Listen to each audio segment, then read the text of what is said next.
Some crimes stand alone. These three do not. They are chapters of a single story. The story of Aum Shinrikyo, the Doomsday cult that spent 6 years escalating from murder in the night to chemical warfare at rush hour. It begins in November 1989 in a Yokohama apartment. A 33-year-old lawyer named Tsutsumi Sakamoto had been helping families recover their loved ones from the cult. 6 Aum members entered his home in the early morning hours and killed him, his wife, and their 14-month-old son. The family simply vanished and stayed missing for nearly 6 years. Because no one connected Aum to that crime, the cult kept building. In June 1994, in a quiet neighborhood in Matsumoto, a converted truck released sarin gas into the summer night air. 7 people died that night. More than 500 were sickened. And police spent months blaming an innocent neighbor while the real killers planned their next attack. That attack came on March 20th, 1995, when 5 cult members boarded 3 Tokyo subway lines at the height of the morning commute. 13 people died, more than 5,000 were poisoned. 3 cases, 1 cult. This is the shadow of Aum, told in the order it actually happened. November 1989. A lawyer in Yokohama goes to sleep with his wife and their 14-month-old son. He is 33 years old, working to help families who have lost relatives to a religious cult. By morning, all 3 of them are gone, and no one will know what happened for 6 years. Their bodies will not be found in one place. They will be found in 3 separate mountain ranges, in 3 separate prefectures sealed inside metal drums, and their teeth will have been smashed to prevent identification. This is the story of the Sakamoto family murder, the crime that Japan's deadliest cult committed first, the one that revealed how far they were willing to go, and the one that no one connected to them until after they had already killed more than a dozen strangers on the Tokyo subway. This is episode 17. Tsutsumi Sakamoto was a young lawyer based in Yokohama. He was 33 years old in the autumn of 1989, and he had built a quiet but growing reputation as someone who took on cases nobody else wanted. Beginning around May of that year, he began representing the families of people who had joined Aum Shinrikyo, the Doomsday cult led by self-proclaimed guru Shoko Asahara, whose real name was Chizuo Matsumoto. What Sakamoto was doing was straightforward but dangerous. He was helping parents recover their adult children from the group. He was negotiating with cult leadership. He was pushing for a formal victims association. He was filing legal challenges against the group's practices. He was also talking to the press. His wife, Satoko Sakamoto, was 29. Their son, Tatsuhiko, had just turned 14 months old. They lived in Isogo Ward, in the south of Yokohama. On the night of November 4th, 1989, 6 members of Aum Shinrikyo entered the Sakamoto family's apartment. They came through a door that was left unlocked. It was approximately 3 in the morning. What happened in that apartment was systematic and deliberate. Tsutsumi Sakamoto was struck in the head with a hammer. He was then injected with potassium chloride, a chemical that, delivered intravenously in sufficient quantities, causes cardiac arrest. Accounts say he was also strangled. Satoko Sakamoto was beaten and injected with potassium chloride. Their infant son, Tatsuhiko, was injected with potassium chloride and, according to testimony, had a cloth pressed over his face. When they left, the 6 men took the bodies with them. They were transported in separate vehicles to 3 different prefectures far from Yokohama. Tsutsumi's remains were placed in a metal drum and buried in the mountains of Niigata Prefecture to the north. Satoko's were buried in Toyama Prefecture to the west. Tatsuhiko's were buried in Nagano Prefecture in the mountains to the southwest. Before burial, their teeth were smashed, a deliberate act meant to defeat dental identification if the remains were ever discovered. Then the killers drove back, and nothing happened. Months passed, years passed. The police investigated, treating it as a disappearance. Neighbors were questioned, tips were followed. Nothing led anywhere meaningful. Aum Shinrikyo continued to grow. In membership, in resources, in ambition, and in violence. The Sakamoto family remained missing for nearly 6 years. It was not until September 1995, after Aum had carried out the sarin attack on the Tokyo subway system in March of that year, and a massive police investigation had swept up hundreds of cult members, that arrested members confessed to the Sakamoto murders and revealed where the remains had been buried. Japanese police excavated all three sites and confirmed the identities of the recovered bones in September 1995. The three victims had been dead for almost 6 years before their families even knew for certain they were gone. The immediate trigger was a television interview that was never supposed to reach the cult. In October 1989, just weeks before the murders, Tokyo Broadcasting System Television, TBS, conducted a recorded interview with Sakamoto.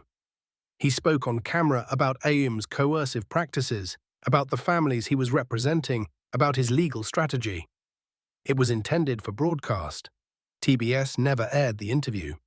Instead, according to later investigations and the network's own eventual admission, TBS employees showed the videotape to Aum Shinrikyo officials before it could air, apparently in exchange for access to Asahara for a separate interview. Cult officials then pressured TBS to cancel the segment entirely, and TBS complied. Sakamoto had trusted a broadcaster with his face, his words, and effectively his identity as a threat to the organization, and that broadcaster had delivered that information directly to the people he was fighting. It's alleged that the TBS interview was the moment Aum's leadership decided he needed to be eliminated. The recording was reportedly screened internally by the cult within days of the murders. The planning was methodical. Asahara reportedly ordered the murder at a meeting held approximately 24 hours before it took place. The language used, according to later court testimony from cult members, was the doctrine of Poe, a concept Asahara had adapted from Tibetan Buddhist tradition to justify killing. In Aum's theology, to perform Poe on someone was to release them from a worse karmic fate, to spare them from the consequences of their bad acts by ending their life. Killing an enemy, in this framing, was an act of mercy. In practice, it was a theological permission slip for murder. 6 members carried out the operation. Kazuaki Okazaki was among those who entered the apartment. Tomomasa Nakagawa, a medical doctor within the cult who had access to potassium chloride, is believed to have provided and administered the injections. Kiyohide Hayakawa, one of Aum's most senior figures, was involved in ordering and organizing the attack. Hideo Murai, who was Aum's so-called science minister, was also implicated.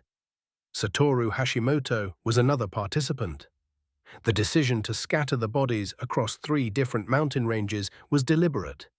The calculation being that if anyone's set of remains was found, investigators might not connect it to the other 2, and any link back to Yokohama would be harder to establish. The smashing of teeth was the final step of concealment. In 1989, DNA forensics were not widely used in Japanese criminal investigations. Dental records were the most reliable method of identifying human remains. By destroying the teeth, the killers were eliminating what they believed was the most dangerous evidence of who the victims were. It nearly worked. For 6 years, it completely worked. On the surface, the motive appears simple.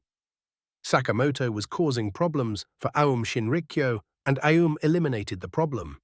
But the fuller picture is more disturbing because it reveals how far the organization had already traveled from a religious group towards something that operated more like a criminal enterprise with a theological framework wrapped around it. By late 1989, Aum Shinrikyo had tens of thousands of followers in Japan, with additional members in Russia and elsewhere. It had accumulated significant financial resources. Through donations, through coercive fundraising from members' families, through business operations. Asahara had political ambitions. The cult would field candidates in the 1990 Japanese general election, though they would lose badly. Tsutsumi Sakamoto represented a legal and public threat to all of it. He was building a case, organizing affected families, and, critically, gaining media attention. The TBS interview, whatever happened to it, showed the cult how visible and articulate an opponent he was. Aum's internal calculus appears to have been that he could not be bought off. could not be intimidated into silence by lesser means, and would not stop. So the decision was made to stop him permanently. What makes this more than a simple elimination of a threat is the inclusion of Satoko and Tatsuhiko in the killing. A 14-month-old child was not a legal threat to anyone. His death was not operationally necessary by any rational measure. And yet he was killed. The most charitable interpretation, which isn't very charitable, is that the cult feared that a surviving wife and child would draw continued attention to the case, sustain the investigation, and make Sakamoto a martyr. A harder reading is that the people Asahara sent to that apartment had simply crossed a line where the lives of anyone connected to a target had become disposable. Both things are probably true, and that is what reveals the depth of what Aum had become by November 1989. The subway attack in 1995 is remembered as the moment Japan understood the scale of the threat. But this murder, this methodical erasure of a young family from a quiet apartment in Yokohama, is the moment when the cult actually became what it would eventually be recognized as: a killing organization. There are two psychological layers worth examining here, and they're both important. The first is Asahara himself. Shoko Asahara had built his authority on a carefully constructed identity as a figure of spiritual revelation. He combined elements of Buddhism, Hinduism, and Christian apocalypticism into a worldview in which he was uniquely positioned between the divine and his followers. This is not unusual in the history of high-control religious movements. What is unusual is the speed with which the movement adapted its theology to authorize violence. The POA doctrine is a real Tibetan Buddhist concept, but its mainstream meaning concerns prayer for the dead, a practice of spiritual guidance for a departing soul. What Asahara's organization did with it was something else entirely. They weaponized it, turning it into a justification for preemptive killing of perceived enemies. This kind of theological reframing, where murder becomes mercy, where destruction becomes spiritual service, is a pattern that appears in the internal logic of a number of violent movements. Once you accept the premise that you are doing the victim a favor by killing them, the barrier to the act collapses almost entirely. The second layer is what this killing reveals about the people who carried it out. The perpetrators were not all figures of obvious menace. Tomomasa Nakagawa was a trained medical doctor. Kiyohide Hayakawa held a postgraduate degree in architecture. These were educated people operating inside a total belief system, one in which their individual moral judgment had been subordinated entirely to the authority of a single figure. When Asahara said, "Poa this man," they did not ask whether it was right.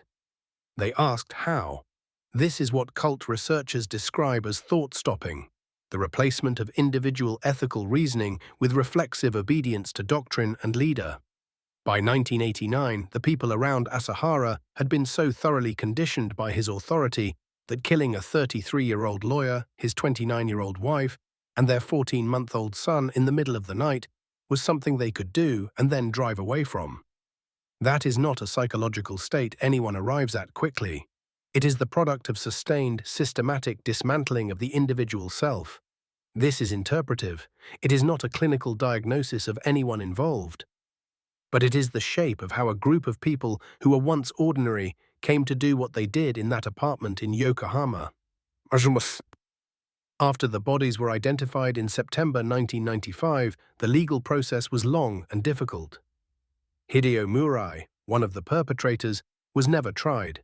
He was stabbed to death in April 1995 while being filmed live on television shortly after the subway attack by a man with alleged organized crime connections. The circumstances of his death remain, it said, not fully explained. The surviving perpetrators were tried and convicted. Kazuaki Okazaki was found guilty in October 1998. On July 25, 2000, the court sentenced Okazaki, Tomomasa Nakagawa, and Satoru Hashimoto to death. Kiyohide Hayakawa received his death sentence on July 28, 2000. Shoko Asahara, tried for 13 separate criminal charges, including the Sakamoto murders, the Matsumoto sarin attack, and the Tokyo subway attack, was convicted in 2004 and sentenced to death. He was executed on July 6, 2018, along with 6 other Aum members, including Nakagawa and Hayakawa. Okazaki was executed 20 days later on July 26, 2018. Japan carried out all 13 executions of convicted Aum members by that date. As for TBS, the broadcaster that had shown the interview tape to the cult, the network faced a wave of public criticism when its involvement became known. Its president resigned. The company's president at the time issued a public apology, acknowledging that Sakamoto had trusted TBS and that TBS had betrayed that trust. What consequences, if any, the network faced beyond that is a matter of record. Satoshi Sakamoto, Tsutsumi's brother, spent years advocating for victims of cults and coercive organizations in Japan. The family's story became one of the central reference points in Japanese debates about religious freedom, media ethics, and the failure of authorities to take early cult-related warnings seriously. In the years before the Tokyo subway attack, multiple people had tried to sound the alarm about Aum Shinrikyo. Tsutsumi Sakamoto was one of them. His family paid the highest possible price for that work. There is something in that history that resists a tidy conclusion. The authorities, who should have investigated more thoroughly, didn't. The broadcaster that should have protected its source didn't. The neighbors and public figures who knew something was wrong didn't push hard enough. And a man who was doing the right thing, helping families, filing lawsuits, speaking to cameras, was killed for it, along with the people he loved most. The case is closed, the sentences were carried out. But it's worth sitting with the fact that Tsutsumi Sakamoto was 33 years old, his wife was 29, and his son was 14 months. They had done nothing to deserve what happened to them, and the world knew their names only after it was far too late. If this story matters to you, subscribe and stay with us. Because cases like this one, cases where warning signs were ignored and ordinary people paid the price, are exactly the ones we should never stop talking about. Matsumoto, Japan. A quiet residential neighborhood. It is 10:40 at night on June 27, 1994, and most of the people on this street are asleep. A van rolls slowly past a low-rise apartment building and parks. Nothing about this looks unusual, nothing about the night gives any warning of what is about to happen. The van is pumping invisible death into the air. By morning, 7 people in the Kaichi Heights neighborhood are dead. More than 500 are sick, some in comas, and the police are about to spend 9 months blaming the wrong man. A grieving neighbor who nearly died himself, while the people actually responsible drove away and started planning their next attack. This is the story nobody tells when they talk about sarin in Japan. The dress rehearsal, the attack that happened a year before the one everybody knows. This is Matsumoto, 1994. The Kaichi Heights area of Matsumoto in Nagano Prefecture is a quiet residential district. The kind of neighborhood where families sleep with their windows open in the summer heat. On the night of June 27, 1994, at approximately 10:40 p.m., a converted refrigerator truck drove slowly into the district and parked near a cluster of apartment buildings. In its cargo hold was a machine that had been built for exactly this purpose. A heating apparatus that converted 12 liters of liquid sarin into an invisible aerosol, combined with a fan system designed to push that cloud out into the surrounding streets and buildings. The truck sat there quietly, releasing its payload. Sarin is colorless and nearly odorless. No one smelled anything unusual. People started feeling sick in their sleep, eyes burning, breathing becoming labored, bodies seizing up without warning. Some made it outside, some did not make it at all. 7 people died that night. Among them were Yutaka Kobayashi, a 23-year-old office worker, and Mii Yasumoto, a 29-year-old medical school student. More than 500 people were hospitalized or required treatment. Among those who didn't die immediately was a woman named Sumiko Kono, who was put into a coma by the exposure. She would remain in that coma for 14 years. She died in 2008. The 3 judges who lived in those apartment buildings survived. They had been the original targets. All 3 were sickened, but all 3 lived. The people who died instead were their neighbors, people who had no part in any of this, who simply had the misfortune of sleeping in the wrong neighborhood on the wrong night. The attack was not impulsive. It was engineered in the most precise sense of that word. Aum Shinrikyo had been manufacturing sarin at one of its facilities, a computerized chemical plant that had produced at least 30 kilograms of the nerve agent before an accident forced operations to shut down. The man who developed the sarin was Masami Tsuchiya, head of the cult's chemical weapons program. He has since admitted that the sarin used in Matsumoto was produced under his direction. Hideo Murai, the cult's science and technology minister, a title as sinister as it sounds, and at least 6 other senior members organized and executed the operation. The truck was exactly what the name implies, a modified refrigerator vehicle whose cargo compartment had been rebuilt to house the aerosol dispersal system. Someone drove it into Matsumoto, parked near the judge's building, activated the machine, and left. But there was a second dimension to this attack beyond the assassination attempt.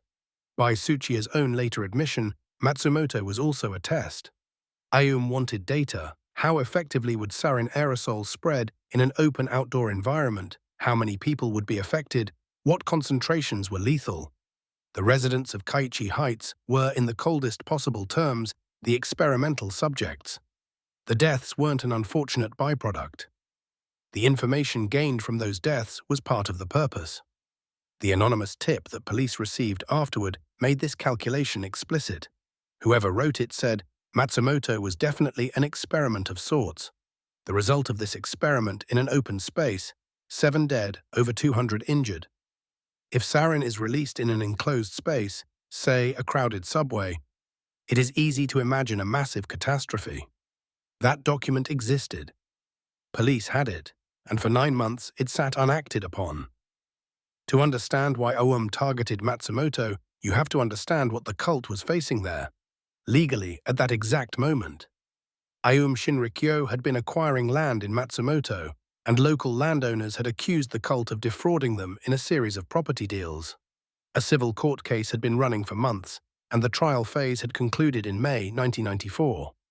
The verdict was scheduled to be announced on July 19th, 3 weeks after the attack. Aum believed, apparently with some justification, that the ruling was going to go against them, and they knew which 3 judges were assigned to the case. Those judges lived in Kaichi Heights. The plan was to kill the judges or incapacitate them severely enough to derail the proceedings. If the judges died, the case would have to be reassigned and restarted. Aum would gain time, avoid the fraud verdict, and potentially escape the legal consequences entirely. What they executed, in other words, was murder deployed as a litigation strategy. The judges survived. The verdict was eventually still delivered, but there is a second, larger answer to the question of why, and it has less to do with the real estate case than with what Aum Shinrikyo had become by 1994. Shoko Asahara, born Chizuo Matsumoto in 1955 in Kumamoto Prefecture, a partially blind former fraud convict who had declared himself simultaneously Christ and the Buddha of the future, had steered his organization from a yoga studio into a paramilitary cult over the course of roughly a decade. By this point, Aum had a political wing, a weapons manufacturing operation, scientists developing biological and chemical agents, and a theology that framed the approaching end of the world as both inevitable and something Aum alone could navigate. Acquiring sarin wasn't incidental to all of this. It was central. The real estate judges were a pretext for an operation that was always also about proving the weapon worked. To understand how people end up building nerve agents for a doomsday cult, you have to start with the man who convinced them to do it. Shoko Asahara was born as Chizuo Matsumoto in 1955, the 4th son of a large, poor family of tatami mat makers in Kumamoto Prefecture. He had infantile glaucoma from birth, losing all sight in his left eye and going partially blind in his right eye in childhood. He was enrolled in a school for the blind at age 6. It is said, and this comes from biographical accounts rather than formal legal records, that he developed a reputation there for bullying other students and extorting money from his peers. Whether those specific accounts are accurate, the general shape of a young man who learned to use his position, including his partial sightedness, which gave him status at a school for the blind, as leverage over others seems consistent with everything that came later. He tried business. He opened a pharmacy selling Chinese herbal medicines and was arrested and convicted of fraud for selling fake remedies, a conviction that, for most people, would mark a ceiling. For Asahara, it appears to have been an education in how to package something worthless as something sacred. He found religion, first someone else's, then his own. He founded Aum Shinsen no Kai in 1984, renamed it Aum Shinrikyo in 1987, and proceeded to declare himself the last enlightened master on earth. Christ, Maitreya, the Lamb of God, the vessel for surviving the nuclear apocalypse he prophesied was coming, engineered by shadowy global conspiracies. When Tokyo authorities granted Aum legal recognition as a religious organization in 1989, it had thousands of members, many of them, and this is the disquieting part, extraordinarily well-educated. Graduates of elite universities. Scientists, engineers, people who had excelled within Japan's rigorous meritocratic system and found at the top of it a peculiar emptiness that Asahara's total cosmology filled. Masami Tsuchiya, who built the sarin, was a trained chemist. Hideo Murai, who organized the Matsumoto operation, held a doctorate in astrophysics. These were not unstable individuals acting on impulse. They were methodical, technically capable people who had surrendered their ethical judgment to a man who had replaced conscience with eschatology, who told them that the normal rules of human life did not apply to those who understood what was really coming. That is arguably the most disturbing feature of this case. It isn't difficult to explain a crime committed out of desperation or rage or mental illness. It is harder to explain a crime committed calmly, competently, and at the direction of a coherent theological framework by people who considered themselves to be acting in the service of humanity's salvation. The people who died in Matsumoto died not because they had any enemies, not because they had wronged anyone, but because they lived near the people Aum had decided to remove. In the accounting of people who believed they were managing the apocalypse, these lives were rounding errors. That might be the most chilling thing about this case, not the violence, but the arithmetic.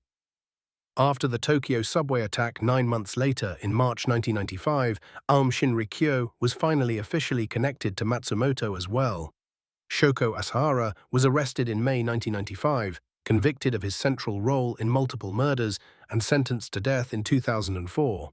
His final appeal was rejected in 2011. On July 6, 2018, more than 2 decades after Matsumoto, he was executed by hanging along with 6 senior members. 6 more were executed on July 26 of that year. 13 people in total. Masami Tsuchiya, who synthesized the sarin, was among those executed. Hideo Murai, who organized the operations, did not face trial. He was stabbed to death in April 1995 by a right-wing activist on live television just weeks after the subway attack. And then there is Yoshiyuki Kono. Kono was a machinery salesman who lived in Kaichi Heights. His wife, Sumiko, was one of those who were put into a coma by the sarin that night. He himself was sickened by the exposure, and within days of the attack, based on a deliberate leak from the Nagano Prefectural Police, he became the media's prime suspect. What followed is, in its own way, as disturbing as the attack itself. More than 100 journalists camped outside his home. A prominent historian published an article in one of Japan's major newspapers claiming, erroneously, that sarin could be synthesized from the kinds of pesticides found on Kono's property. It couldn't. But the claim stuck. He was publicly called the poison gas man. He received hate mail. He received death threats. For 9 months, while his wife lay unconscious in a hospital, Yoshiyuki Kono was the most despised man in Japan, for a crime he had nothing to do with, while the people who actually did it were preparing their next attack. After the 1995 subway attack and the investigation that followed, Kono was cleared. Newspapers published apologies. The head of the National Public Safety Commission apologized publicly. The Nagano Prefectural Police, who had leaked his name in the first place, did not issue a direct apology until 2002, 7 years after they'd destroyed his reputation. Kono has never stopped calling for accountability. He later became an advocate for people who experience what he calls media violence, the way a determined press, acting on faulty information, can ruin an innocent person's life with no consequence to anyone. There's a through line in this case that I find impossible to look away from. the anonymous tip that warned about a future subway attack. It existed in 1994. The soil samples that showed sarin residue near Aum's facilities, they were gathered in 1994 and kept secret. The legal gap that meant sarin production itself wasn't illegal yet. It stayed open until it was too late, and the man responsible for exposing the first attack was being persecuted for it, while the real perpetrators went untouched. 13 people died in the Tokyo subway in March 1995.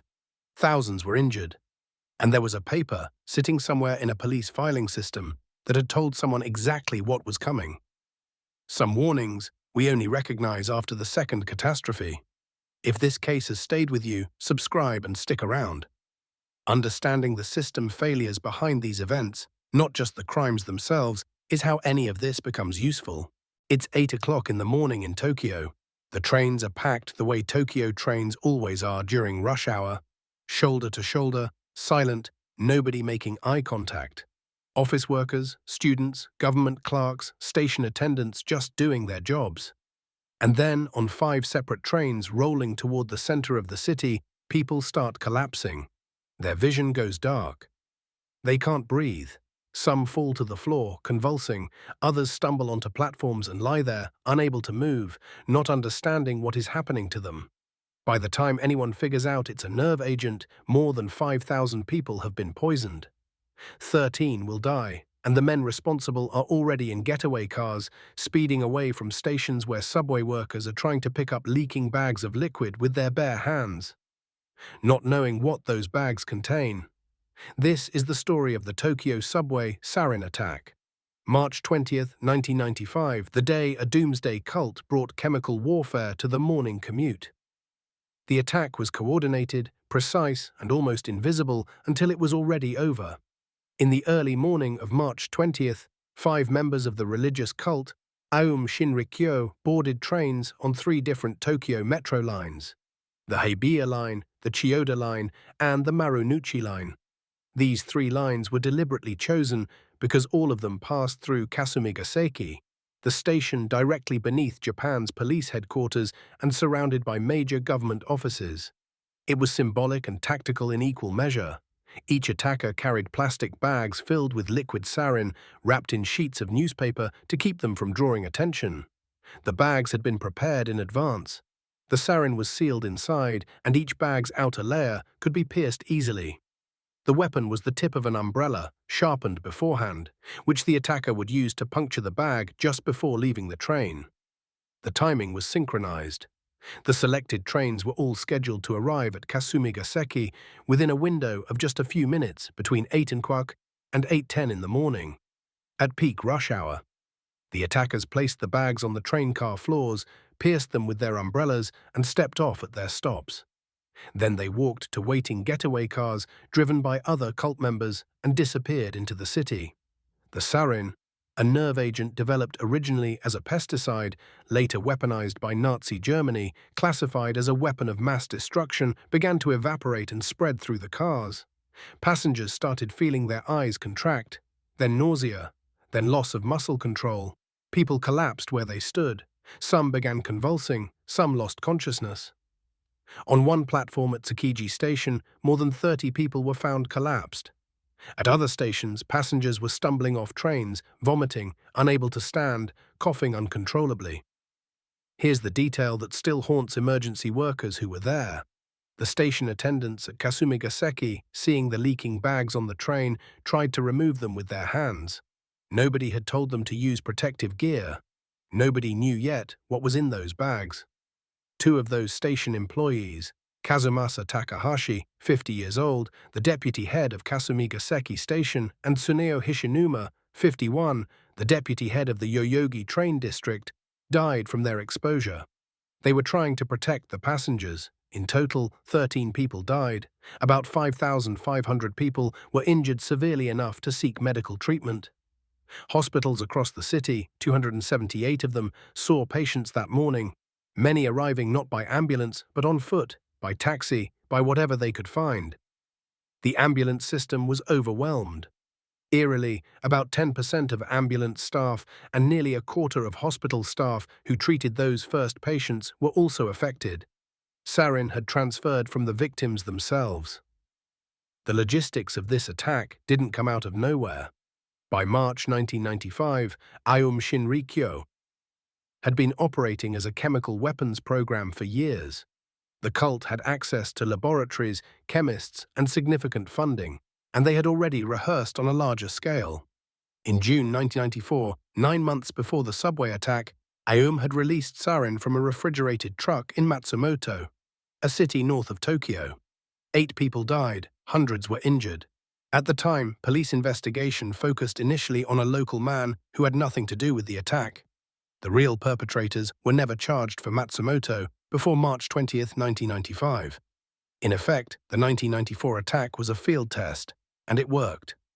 For the subway attack, Aum manufactured approximately 30 kilograms of sarin, a massive quantity, and stored it in containers, then decanted it into the plastic bags the 5 attackers would carry.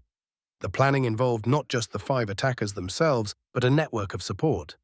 Drivers, logistics, the chain of command that led up to the man at the top. The 5 men who directly carried out the attack were not anonymous foot soldiers.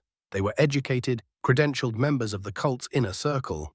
Ikuo Hayashi was Aum's chief physician, a cardiologist, one of the most respected doctors in the organization. He carried his bags onto the Chiyoda line. Yasuo Hayashi carried 3 bags on the Hibiya line, more than any other attacker, roughly 1.3 liters of liquid sarin. Kenichi Hirose, Toru Toyoda, and Masato Yokoyama took the other assigned trains. The reason for the timing, why that specific Monday morning, comes down to a warning. Asahara had been told by cult members embedded inside Japan's self-defense forces that a large police raid on Aum facilities was imminent. He ordered the subway attack as a preemptive strike, to create chaos, to paralyze law enforcement, to buy time. Whether he also believed, as he later claimed, that the attack would accelerate the prophesied end of the world, the apocalyptic battle he had been preaching about for years, is harder to untangle. But most credible accounts suggest it was both, desperation and ideology at the same time. To understand why, you have to understand what Aum Shinrikyo actually was, and what it had become by 1995. Aum was founded in 1984 by a man born Chizuo Matsumoto, who renamed himself Shoko Asahara. He was born in Kumamoto in 1955, the 4th son of a family that made tatami mats. He had infantile glaucoma from birth, fully blind in one eye, partially in the other, and attended a school for the blind. After failing the entrance examination for medical school, he studied acupuncture, opened a pharmacy, and in 1982 was arrested and convicted of selling fraudulent Chinese herbal remedies. His business collapsed. Then he became a spiritual seeker. He joined a Gonshu, an existing new religious movement, and began immersing himself in an eclectic mix of Buddhist, Hindu, and Christian mystical texts. In 1984, he founded his own group, first called Aum Shinsen no Kai, later Aum Shinrikyo. By the late 1980s, he was telling followers he could levitate, read minds, transfer spiritual energy, and cleanse sin.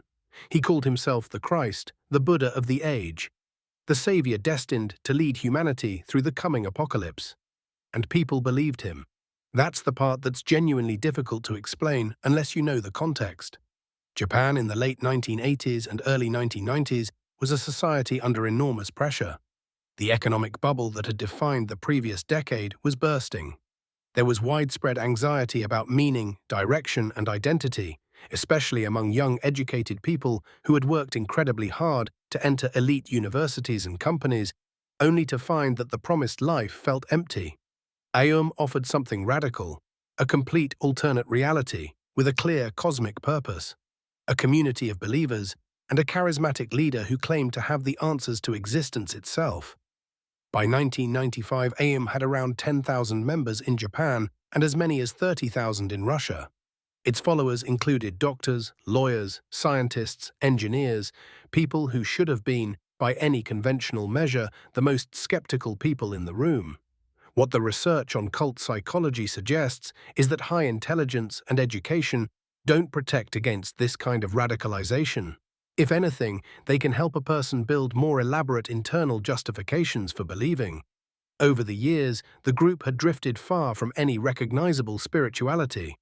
Asahara had grown more paranoid, more controlling, and more violent. Followers who tried to leave were beaten, kidnapped, or killed. In 1989, Aum murdered a lawyer named Shuji Sakamoto, his wife, and their infant son, because Sakamoto had been investigating the group on behalf of families trying to retrieve members. In 1994 came Matsumoto, and then, in 1995, the subway. The escalation followed a pattern that scholars of cult violence describe as fairly predictable. An organization that started as a religious movement had transformed step by step into something closer to a paranoid paramilitary state, with a leader who had come to believe his survival and the survival of his cause were inseparable from the destruction of anyone who threatened them. The Aum case has attracted serious academic attention precisely because it forces us to ask uncomfortable questions, not just about one disturbed man, but about how systems of belief can transform ordinary, often intelligent people into participants in mass murder. Asahara, from what researchers and legal proceedings have established, exhibited clear signs of narcissistic and paranoid thinking by the time of the attacks. He had built a system in which his followers' access to enlightenment was entirely mediated through him, and in which any doubt was reframed as spiritual failure. Techniques used within the organization, it said, included sleep deprivation, isolation from family, financial extraction, and the use of drugs on members in certain initiation rituals, though the extent of the last is disputed and not fully proven across the organization. What's striking is that the 5 men who boarded those trains were not coerced in any obvious physical sense at the moment of the attack. Several of them later expressed doubt and reluctance, including Ikuo Hayashi, the doctor, who reportedly wept after learning he would be assigned to carry out the attack. And yet they did it. The psychological literature on obedience to authority, on how total environments create compliance, on how apocalyptic ideology removes the ordinary moral weight of individual human lives, all of it applies here.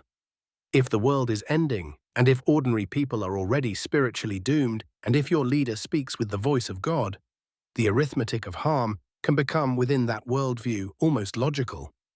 This is not meant as an excuse. It is meant as a warning. The mechanisms that took educated, idealistic people and turned them into agents of a nerve gas attack are not unique to Japan, or to 1995, or to Aum Shinrikyo. They are documented, they are understood, and they are still in operation. Asahara was arrested on May 16, 1995, 2 months after the attack. He was found hiding inside a sealed chamber in Aum's Kamikuishiki compound at the base of Mount Fuji. Dirty, malnourished, barely communicative. His trial began in 1996 and lasted years, complicated by his apparent mental deterioration and by the sheer scope of charges against him. He was found guilty of 13 crimes that caused the deaths of 29 people and sentenced to death in 2004. On July 6, 2018, more than 23 years after the subway attack, Shoko Asahara was executed by hanging, along with 6 of his senior followers. 6 more were executed later that same month.